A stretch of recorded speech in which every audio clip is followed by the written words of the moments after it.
Welcome to the cooler report. I'm going to introduce our newest products on my right hand. For this one, about like 85 quarters, 80 liters, the pressure cookers. The units all made by aluminum. So we can take a look at the overall size first. Include the handlebars, entire diameters.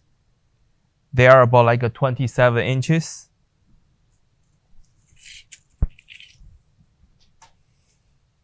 And the overall height is about like 22 inches.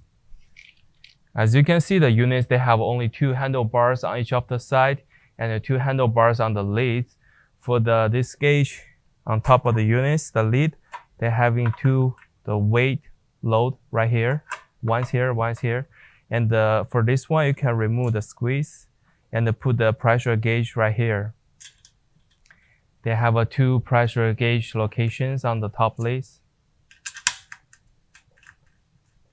And this big hinge can secure your top lids when you're cooking something. And you can twist it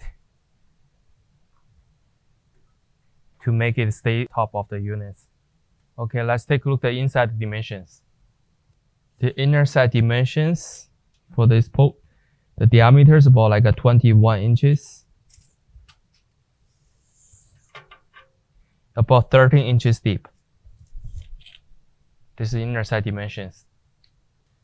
Thank you for watching these videos. If you have more questions about the products, please contact with us. Thank you.